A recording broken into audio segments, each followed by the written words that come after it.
I'm going to be reading the 6 most popular books on my shelves from this year, aka books that were in the top 20 of different categories from the Goodreads Choice Awards that happen to be on my shelves. So I have mentioned this in a few videos before.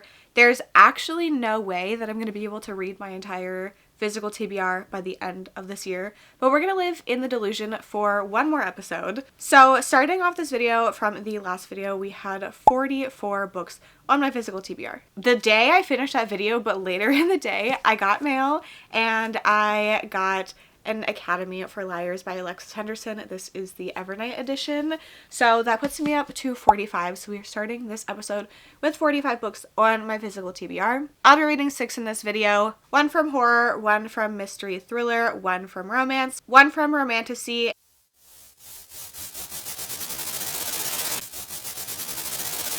I am at chapter 22 of Sleep Tight, which is 110 pages in. I'm still trying to figure out the lighting situation with my new camera and everything, and I guess I picked the exact wrong time because the sun, I guess, is setting right here, and I don't know. It's a work in progress. So, this is my second book by J.H. Markert. I read The Nightmare Man when it came out, and I loved it. I do think the end was a little chaotic for me, and that's why it wasn't a full 5 stars, but I gave it 4.5 stars. The concept, incredible. I really loved pretty much everything about it. It is a little bit overwritten in like a Stephen King kind of way, but sometimes that doesn't bother me, and in that case it did not. So in this one, it's not any sort of sequel or anything, but it's a little confusing because the first one is called The Nightmare Man, and then his second book that he wrote that I haven't read yet is called Mr. Lullaby, and then this one is called Sleep Tight, and they're all related to sleep, but not. I don't know. So I don't think that they're related. I have not gotten any indication of that. So we are following our main character, Tess, and she is a detective. And at the very beginning, we learn about this serial killer that has been on death row that has just died and her connection to that. So her father was a detective, and it really inspired her to be a detective, specifically this case. So she's talking to him, and there's more to the story than we know, but she doesn't know everything either. She doesn't have memories of certain things because after this guy was put away, her family abruptly moved, and it seems like she might have did something that caused that, but she doesn't know what it is. And this guy was dubbed by the media Father Silence. Even though he wasn't a priest, he pretended to be one to get his victims. They were all children, specifically like outcast kind of children, ones that didn't have families, ones that got into trouble a lot, things like that. There were 19 bodies and 1 survivor, a boy now locked away in a hospital for the criminally insane. And after Father Silence is put to death, there's a new killer that comes up, and he is calling himself the Outcast, which obviously is related to Father Silence, and his victims are related to the case in some way as well. And then Tess's daughter is kidnapped, and they are trying to get her back. And she, I'm assuming, has to figure out what happened in her past that her memories are blocking out. There are some obstacles that prevent this from being a super easy task, and she ends up traveling back to her hometown. That hasn't happened yet. It's in the synopsis, but they're about to go. So right now, murders have started to happen. We're learning slowly about this previous case, how it's connected to this one, and seeing Tess and her husband that she's having some struggles with and how they're handling everything. So far, I'm enjoying it. I don't really have any complaints. Sometimes detective books work for me, sometimes they don't. I think because this detective has a personal stake in this case, it's not boring because we're getting emotions with it and not just investigating, which I do like investigating, but when it's the only thing, it's boring. So I like that we're getting some emotion and some feelings with it as well. Not loving it quite as much as I was loving The Nightmare Man at this point, but still, we're off to a good start. I am 209 pages into Sleep Tight, and I am liking this, but I'm a little, not specifically concerned, but there's some mental health choices that have been introduced as part of the plot that I'm just a little bit nervous for. I don't think that the inclusion of mental health in stories like this inherently is wrong. I mean, I feel like it's a huge part of a lot of people, a lot of cases, and obviously not everybody that is bad has mental health issues either, but I'm just like a little bit wary of it. The direction it has started to go in with it though feels like it should be fine. So that's just something to point out. I thought this book was wrapping up. I was like, did I not realize that I'm at the end? And then I was wrong. And I was like, I'm like 47% in. So I definitely think this could be shorter. I think that it's definitely slowed down in the second part. It's not as engaging anymore, but also I'm not disinterested. So I am still liking it, but also not having as much fun with it as I was in the beginning.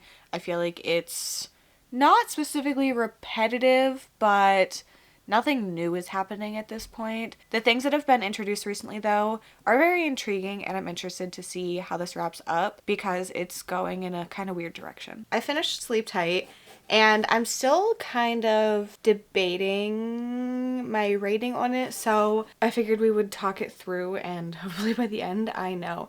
So there are some things that aren't specifically questionable, but I also am like, I don't know if I love that, specifically with the mental health representation. I think that there was thought and care that went into it, but I don't know, like, I'm not positive how I feel about it. My main complaint is that I feel like there was too much going on in this at the end. And that was my main complaint for his last book that I read as well. That one was 5 stars for me until the end. I feel like there was so many things happening and it got a little muddled for me.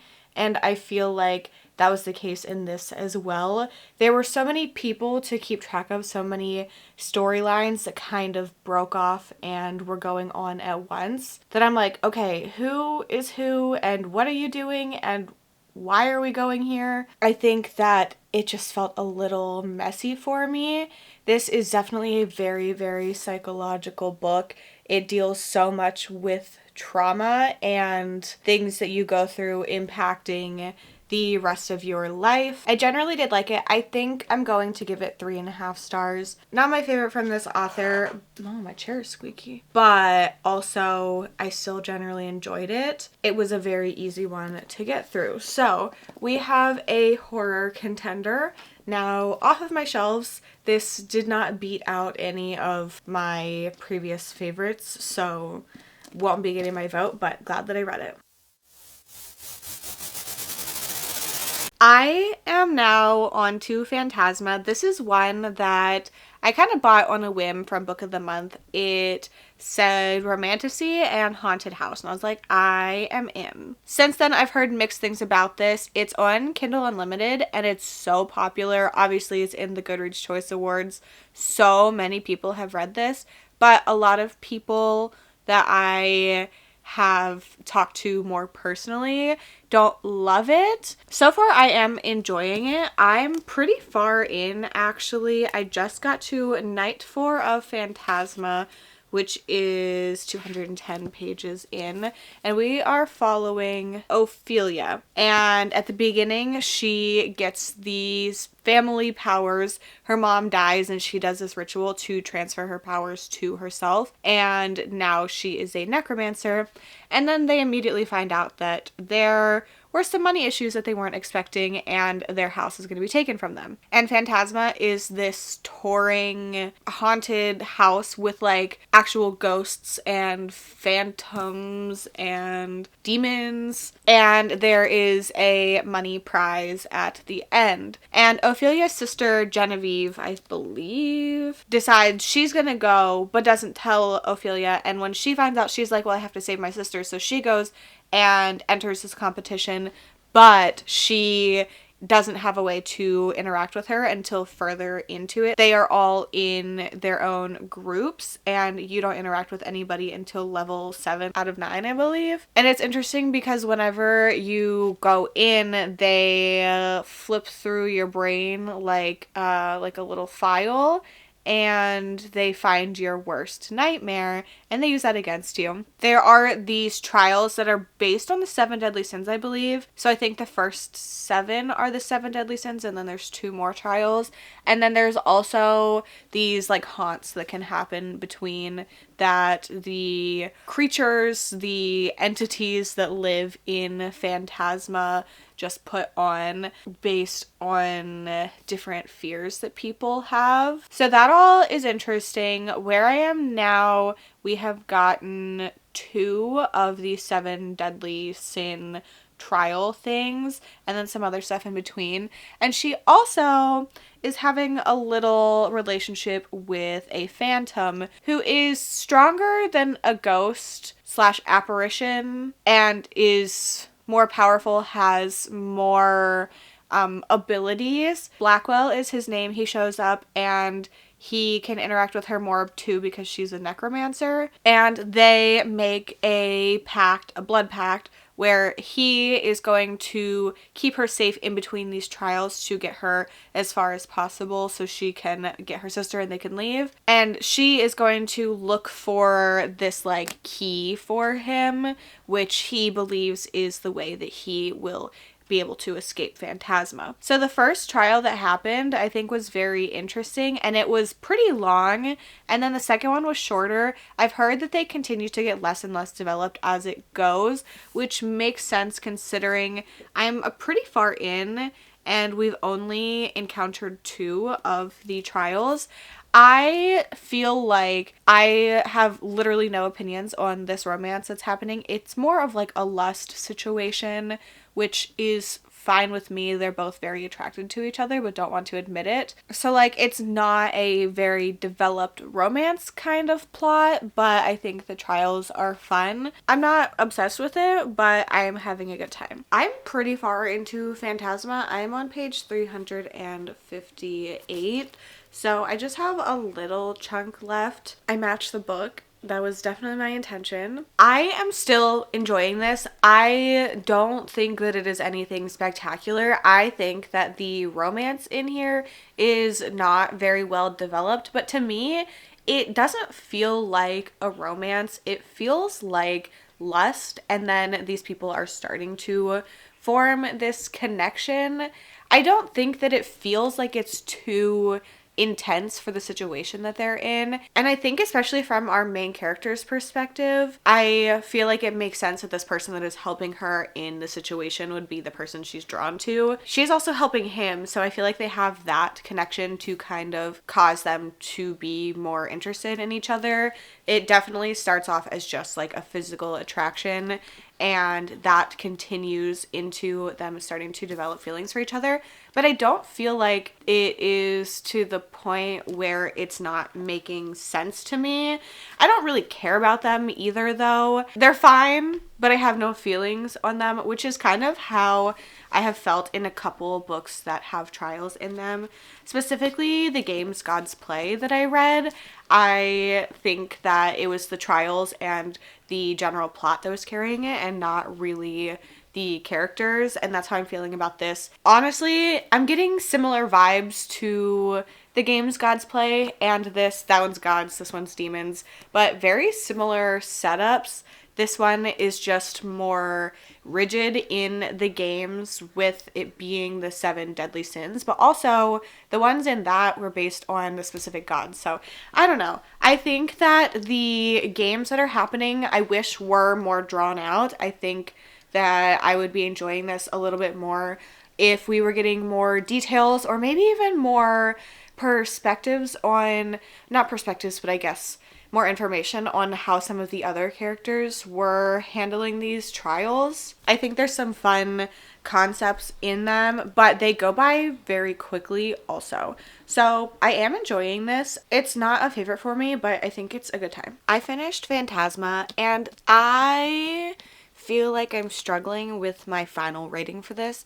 I finished it a couple hours ago and I feel like I'm already forgetting things. But while I was reading it, I had a lot of fun. I really like the trials aspect of this. The relationship is definitely not anything that I actually care about. Them as a couple did nothing for me, but I liked the games that were happening. I do wish that some of them were longer, but even with that, I still really liked them. I was always engaged in the story, and I just kind of ignored when they were having at it, you know? But it also didn't like really bother me either. I will say that there were some things with the writing that I noticed, some repetition that I was like, that's a little bit odd, but it wasn't a lot and it didn't take away from anything. I guess I'm interested in reading the second one, but also I don't know if I care that much. But I think it comes out earlier in 2025, so maybe. But also, part of my issue with things like this is I read them because of the trials, and the trials are only in the first book. So do I care enough about everything else to read more? Probably not, but also I'm not opposed. This one is so popular, especially on Kindle Unlimited. I feel like there was always something happening. I liked the vibes of the story. I liked the setup. I truly think this feels so much like the games gods play for me. I feel like the overall plot is very similar with these games / trials. And I kind of feel the same about both couples as well. Like, I truly don't care, and it was the plot of the games that carried the story for me. Also, I forgot to mention it before, but this has OCD rep in it. I almost said main character. I mean, that too. But the author has a whole author's note about how she deals with OCD and has her whole life, and how the media representation of it makes it seem like a silly, quirky thing, when a lot of times there's more malicious things happening with it. Like, it feels malicious, and it's portrayed that way in this book. It's like a page and a half of it. So I thought that was really interesting because it was such a big part of the story, but also the conversations surrounding it, I really enjoyed. So yeah, I had a good time with this. I am not positive on my rating. I'm kind of between 3.5 and 4 stars. I did like it overall. I feel like probably closer to 4 stars, but I don't know. I am going to keep it on my shelves. So I am glad that I picked this one up. I had a lot of fun with it. So next up is Not in Love. I have this on my shelves because I have read every Ali Hazelwood book. I've read, well, not 2 of the novellas, her Steminist novellas, because I read one and did not like it, and I guess I DNF'd the second one. So we ignore those. So I read her general rom-com books. I've read her like paranormal romance with Bride, and I also read her YA chess book. And I've really, really enjoyed all of them. I've given every novel 4 and 5 stars, so even though I don't read tons and tons of romance, Ali Hazelwood is an auto-buy author for me. And going into this one, I was very aware that it was not going to be the stereotypical rom-com that she does. I knew this was going to have more heavy topics in it and be just more serious in tone. And I am 133 pages in, and we are following Rue, and she works at this company that she joined when it was a startup, and she became really close with the owner.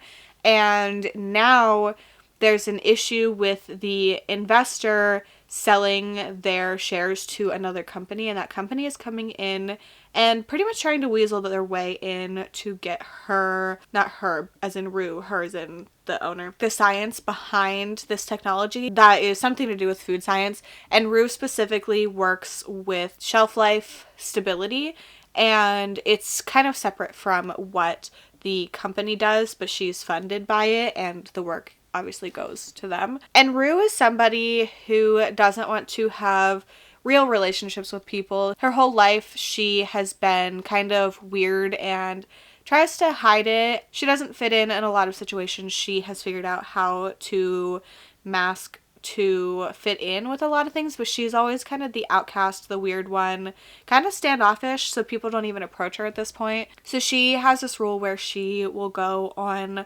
one single, well, it's not really a date, more of a hookup with different people, and that's it. They'll do their thing one time and then she is done. So there's this not quite hookup at the beginning, and there's also a thing with her brother being very, like, awful. So there's a situation with that, and he kind of stands up for her. So they don't end up sleeping together, and there's this crazy tension between them. And then she goes to work the next day, and Eli is one of the people trying to take over the company she works for. So there is that tension there, but they both feel this insane chemistry, and they're like, well, maybe we just need to get it out of our systems. He's obsessed with her. Immediately, the whole time, he is just, like, really into her, and we are getting both of their perspectives, which I enjoy.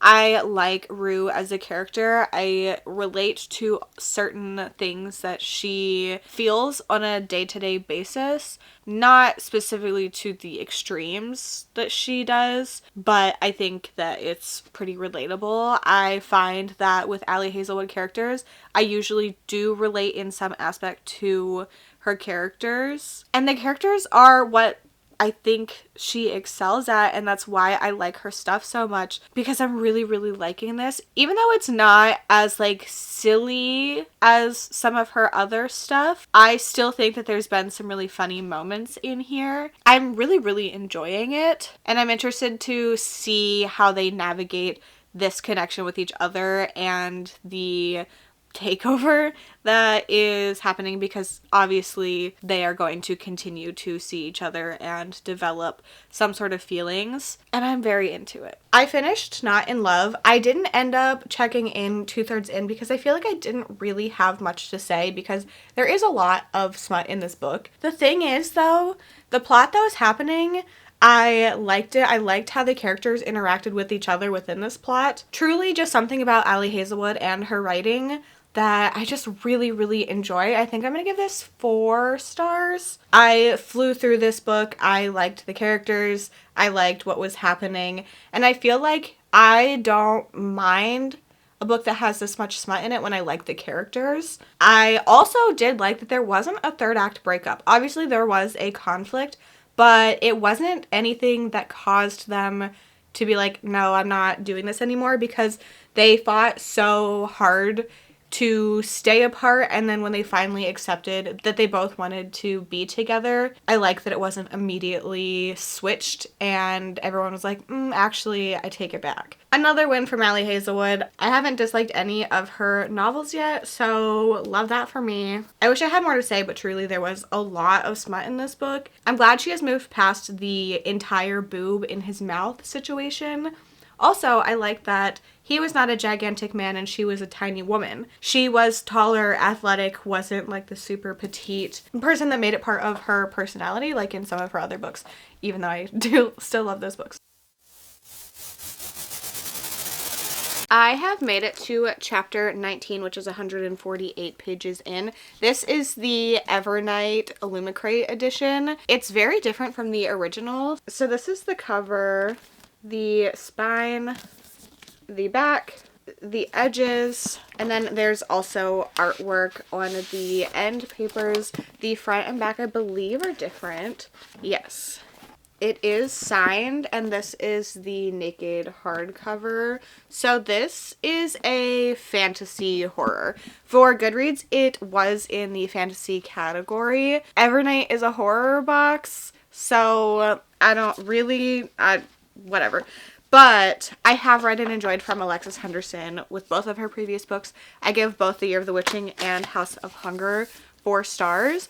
But honestly, I think that this one could be my favorite out of the group based on the synopsis. So this one is kind of dark academia fantasy horror, which sounds very good to me. So we are following Lennon, and at the very beginning she is at her own engagement party, but she doesn't want to be there. She's very miserable. She procrastinates and takes an hour to leave her area where she's getting ready.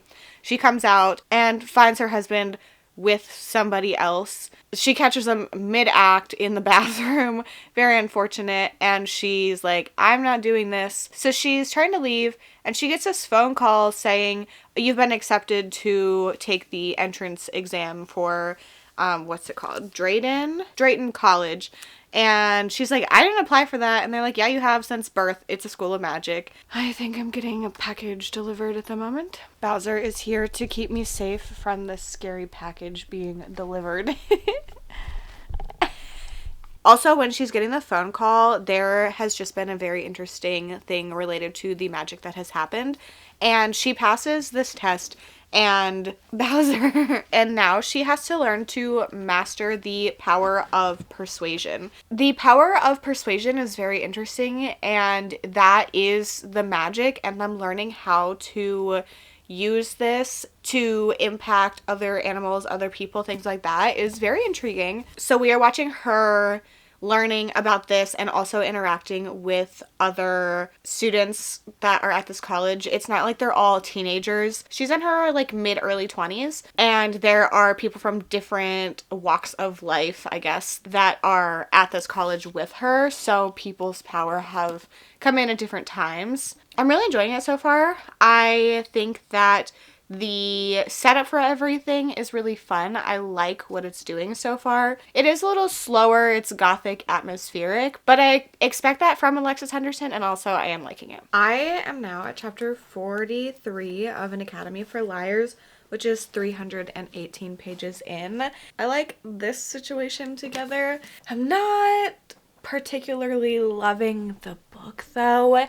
It's okay. I am liking it enough. I don't love the side characters, and by that I mean that I don't feel like I know any of them enough to care about anything. And certain ones, because I'm really bad with names when there's a pretty big cast of side characters that don't really do much, that I don't know who is who until it's a little bit into the conversation, because I feel like they're not distinct enough as individual voices. It's just specific things and I'm like, oh, that happened to this person, so that's who this is. I also feel like the stuff that I was really liking at the beginning was Lennon discovering what was happening to her and learning how to use her magic, this persuasion, and that has become less important. She obviously is still trying to learn everything, but at this point the focus is on the relationships that are happening between all these different people. And I don't know. I wish that this was more focused on the school aspect of it, or we were getting a character that already knew how to use her powers more, because we're in this weird in between and I just don't specifically care about anything. But it is all interesting enough that it's keeping my attention and I'm not having a bad time when I'm reading it. So it's definitely a weird feeling. I'm a little bummed out because I thought this was going to be my new favorite from her, but that's not feeling like the case at this point. It doesn't feel that different from her other stuff, but I think with everything that was going on in the synopsis and then where the plot started, I expected different things, and then moving into what we got, it's just not my favorite, even though I'm liking it. I don't know, it's really hard whenever I'm reading from an author I have previously read, because I feel like I have certain expectations, and then if the book makes me think something is going to change, and then it just kind of is very character focused and a little boring, but not even great characters. I don't know. I think I liked her characters more in her other two books that I've read, which probably is what my issue is. It's fine. It's okay. Like 3 to 3.5 star territory at the moment. So definitely not bad. I'm just a little bit disappointed because I'm not loving it like I thought I was going to, which probably makes it seem like I'm liking it less than I am. I'm rambling. I'm gonna go read. I finished An Academy for Liars, and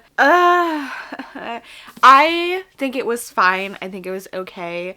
I really liked certain aspects of it, but I feel like the focus was the characters, and I didn't really like the characters. I didn't specifically dislike them, but I felt like there was nothing super defining about all of the characters. I think there were maybe too many, and none of them had very exciting personalities, if we're being honest. I don't know what it was.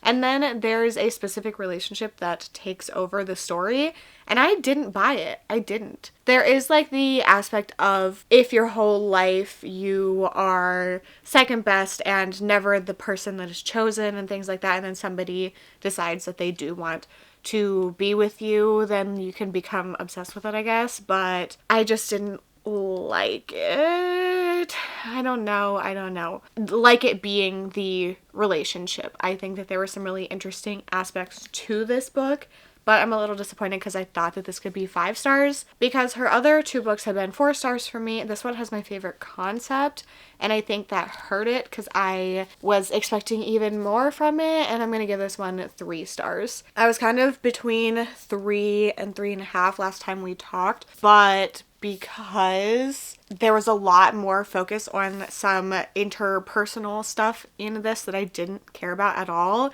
it was definitely a 3 instead of a little bit higher. I wish that I was obsessed with this, but I am still gonna keep this copy on my shelves. It's very pretty and I liked the concept of it. I think that the magic system in here was really fun. I like watching people learning how to use their magic. I do think that maybe I would have liked a little bit more explanation on certain parts of it, like why doesn't everybody have magic, that kind of thing, because I feel like that was never really addressed unless I just completely zoned that part out. But I liked the school, I liked the setting of it, I liked the setup. I just wish we got less focus on a lot of characters, and I wish I liked our main character more, and that a relationship didn't take over the book. 3 stars, a little upsetting, but I did still like it overall. This was a fantasy pick, and we're also going to do the other fantasy pick on my shelves next. I have made it to chapter 8, which is 156 pages in Somewhere Beyond the Sea. Oh, I guess I have a signed copy of this. I went to an event that he was at, the Bookmarks Festival of Books near my friend Michelle's house, and he was the keynote speaker, and he did a talk, and we all got signed copies. They were pre-signed. So I read and loved The House in the Cerulean Sea, I guess pretty close to when it came out. I have this one signed as well. It's actually kind of water damaged and falling apart, but I have this one like signed and personalized. He was at the same event a couple of years ago, and there was this whole thing. I somehow spilt an entire bottle of water over my whole bag of books.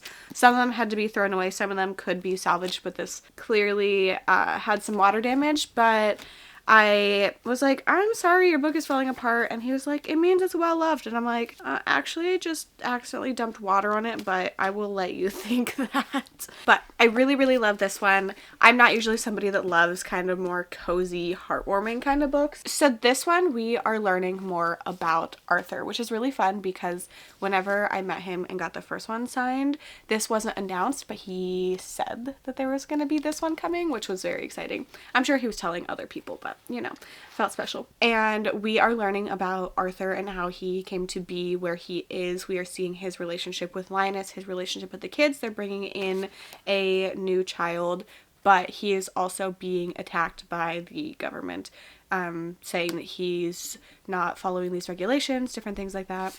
I really appreciate what this book has to say. I think it's very important. I think the idea of acceptance, accepting people for who they are, not trying to change people, not trying to put your own narrow views on what other people should be and what they should do with their lives is very important and a very relevant conversation. This book is dedicated to the trans community and is kind of a response to how J.K. Rowling likes to act. I'm enjoying it. I'm liking being back in this world and with these characters, but also I don't feel as invested as I did with the first one. I think it's enjoyable. It wasn't a world where I felt like I needed to continue the story in, so I'm happy to be reading it, but also I'm not obsessed. But there are some really, really cute moments that I'm enjoying. Like, I'm having a good time, but also this isn't my kind of book at all, so it's not something that I'm like sucked into like I was with the first book. Oh, they look so good. So I don't do it super often, but I do paint book edges sometimes. I've done it for like, I don't know, 4 of my books before. Somewhere Beyond the Sea came with this edge, and they did release a version of Cerulean Sea that has it, but I already had a signed copy, so I wasn't going to buy that. So I just did it myself. So now I have both of them together, and I'm pretty sure this is a slightly different shade of blue than the one that they did. You can see over there's another book. I'm gonna add dragons to my copy of Iron Flame. So I was working on this today while I was reading more of Somewhere Beyond the Sea. I'm now to chapter 12, which is 275 pages in. That's only 4 chapters since the last time. They're very, very, very long chapters. I don't have much to say about this because it's just a continuation of what I said earlier. The same themes, the same topics. This person that is like checking in on them is now at their house watching everything happen. There have been some really funny moments, some moments I've really enjoyed. So truly not many updates. I'm still enjoying it, not obsessed, but I do think it's funny, and there's been some cute moments as well. I have finished Somewhere Beyond the Sea. I definitely forgot what this was called.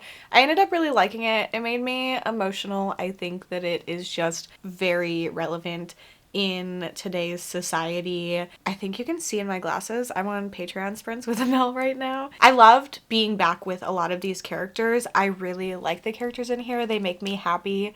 I like how unique and individual they all feel. Like I know who each character is. The plot was very relevant. The fact that this centers around needing to defend people that are different just because that's who they are.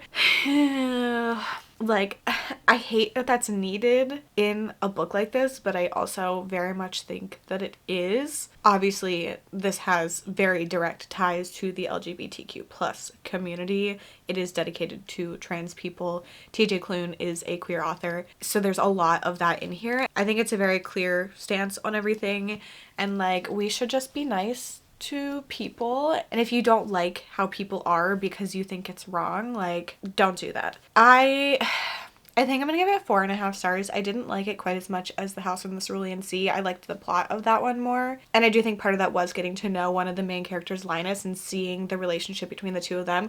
We are still seeing the relationship in here, and we're getting to know a new character, which I did like him, but I just liked the first one a little bit more. I also appreciate that this is very lighthearted, but also discussing all of these topics, so it doesn't feel like you're bogged down the whole time. There's clearly things that they are trying to fix and that they're dealing with, but I think at the heart of the story it is very joyous, and I had a good time with it. So we are done with our second fantasy pick. We have one more, a mystery thriller. This is the one that I had the highest hopes for the whole time, I think, so I'm a little nervous because of that, but also I think it's gonna be a lot of fun. No matter where I sit over here, you can see my mess, so just ignore that. I just picked my book up. I was like, oh, I've read some. I am reading Home is Where the Bodies Are. This is the only thriller that I had on my shelves. I didn't buy a lot of thrillers this year, but I actually have, this is signed. I met her at an event. So I do have this copy signed. I'm now 85 pages in, and truly I had no idea what the synopsis of this was. Okay, I needed to read the synopsis because I don't want to accidentally tell you things. So at the very beginning, we are following Beth, and she has been taking care of her sick mom for a while now, and her mom passes in the first chapter. And then she has contacted her 2 siblings and was like, Mom is about to die. They both get there afterwards. And then we are getting her sister's perspective, Laura, and then we are also getting her mom's perspective in the past. So all of these siblings do not talk to each other anymore. There are various reasons why they don't. So Beth has been taking care of the mom exclusively, and she's very resentful of her siblings. The sister, Nicole, has a serious drug problem. So far, it's been addressed in a way that feels that it's not blaming Nicole, but also addressing that it is an issue. So I'm appreciating that. And then the brother, Michael, another generic name. He is the baby of the family. He left home when their father ran away.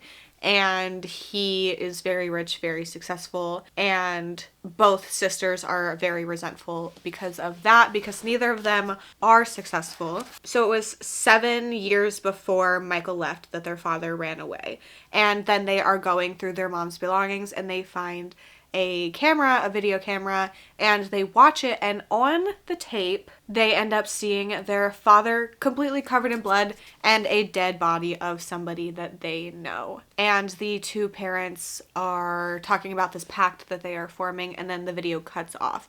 So they are obviously like, our parents are murderers. So these siblings have to decide what they're going to do. Are they going to expose their parents for this? Are they going to get closure for the person that was killed in this video? I will say it took me a little bit to get invested. I feel like it didn't really get exciting until probably 65 or 70 pages in, and I'm 85 pages, probably 65. So it's been like 20 pages where I'm into it more, and my problem is that I don't care about any of the characters. I don't think any of them are that interesting. So they weren't holding my attention before the plot really kicked in. This is my second from Geneva Rose. I read The Perfect Marriage earlier this year, maybe like a month ago or something. And I had a really fun time with that. So I want this one to be a little juicier at this point. Obviously with the whole murder video situation, that is going to be the case. But leading up to that, it felt a little, not anticlimactic, but like with my expectations, I definitely thought we were going to have more explosive characters, and I feel like they're kind of boring. I don't know what it is, but I'm not really vibing with this book. I don't think it's bad at all, but I just expected it to be so drama-filled and so juicy and so messy, and I feel like I'm not really getting that. There are certain details that I'm like, scandalous. But other than that, I don't know what it is. I'm just kind of bored. And I think it's because I don't think that anything special is going on with any of the characters. They are interesting enough that I'm not like actually bored, but I don't care about any of them in any sort of way. I'm at the point where I think anything could happen to any of the characters and I'd be like, okay, sure. I'm not desperately hoping that something happens to one of them or something doesn't happen to somebody. I am just watching everything happen. So I have no connection to them. I don't care about their relationships as siblings. The only thing I'm interested in is the main storyline, like with this video that they found with their parents. I want to know what happened with that, but everything that has come from that up to this point is just not, I don't know, it's not very exciting to me, and I'm really upset about it because I thought that The Perfect Marriage was juicy and fun, and I don't think that's the perfect book, but I had a really good time with it. And this one, I was like, oh, I'm gonna like it even more. It's gonna be one of my favorite thrillers of the year, and I'm not feeling that way. I'm kind of really, really sad about it. And like, look at the cover with the glossy parts in the VHS tape, and like the VHS tape plays a part in the book, which I really, really like. So there's just some very fun aspects of this, and I like the overall plot, but the characters are not doing it for me, and I'm really, really, really sad about it. Also, Wicked has taken over my life. I am like, I can read, but then I'm like, oh, I could watch videos about Wicked. Did I listen to Defying Gravity and scream sing in the shower 2 times today? Yeah. I personally have seen Wicked twice in theaters already. Adam and I have these movie passes where included we can go to the movies 3 times a week, and I generally don't do that, but I saw it with my friends Monica and Michelle on Saturday, and then Adam and I saw it again on Tuesday, and I'm just holding space for the lyrics of Defying Gravity, you know? I need somebody to hold my finger. That's probably gonna make no sense to most people. So yeah, I'm more into Wicked than this book. And I'm kind of sad about it because I wanted to be obsessed with this. I thought I was going to be obsessed with it. I finished Home is Where the Bodies Are. Oh, I'm upset. I didn't love this one like I thought I was going to. I thought this was going to be an easy 5-star read. I thought that it was going to be one of my favorite thrillers of the year, and I think that the plot was fun, but I did not care about the characters ever, and I think that really impacted my enjoyment of this. For me, I'm between 3 and 3.5 stars on this. I think it was a very quick and easy read, and when I was listening, I was generally engaged, but I don't know, something about this being so focused on these three siblings and their dynamics and then not really caring about them at all impacted my enjoyment of the story. I will continue to read from Geneva Rose. I think that this had a fun idea, but the execution just did not feel original in any sort of way. I think there were actually a couple things that spoiled things for me. I don't want to go into the specifics because I think that saying what that is spoils things, but one thing very early on led me to guess something that actually did happen, and then another thing just the way that it was done, I didn't like that choice. I think it took away a lot of the surprise that could have happened at the end. And I don't know, it's not my favorite. I did like it.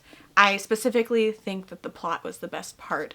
I don't think the characters were exciting at all. I did appreciate the discussions it was having on somebody that is dealing with a drug addiction and the dynamics in the family in general, but the characters themselves, I don't know, kind of boring. So I'm really actually upset that this was not a 5-star.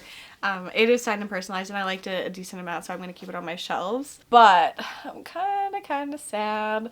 So, what a bummer to end on. We started this episode with 45 books on my physical TBR, and I read 6 of them. All 6 of these were in the Goodreads Choice Awards in the top 20 in their categories. Is there a VHS tape emoji? If there is, leave me that in the comments if you just want to leave me an emoji to say you were here. I'd love to know your thoughts if you've read any of these or your general thoughts on the nominees for the Goodreads Choice Awards in general. So the plan for the rest of this series, I have 39 books left on my physical TBR. Obviously I cannot read the rest of that by the end of this year. My plan though is to read or DNF or unhaul all of the books that I owned before this year. I'm going to talk about this a little bit later, but moving forward my goal is to not have books longer than the previous calendar year, so any book that I got this year will have to be off my shelves by the end of next year. So I want to start that because I either need to read them or just get rid of them at this point. The 39 is kind of a lie because I just did a reset and I unhauled 2 of the books that have been on my TBR from before this year. So I have 37 and I will have 15 more that I have to get off my shelves by the end of the year. So good luck to me. That episode will be out at the very end of the year, so be on the lookout for that then. I'll have lots of content, some vlogs, some sit-down videos coming out before then though. Thank you so much for hanging out with me. I hope to see you very soon. Bye.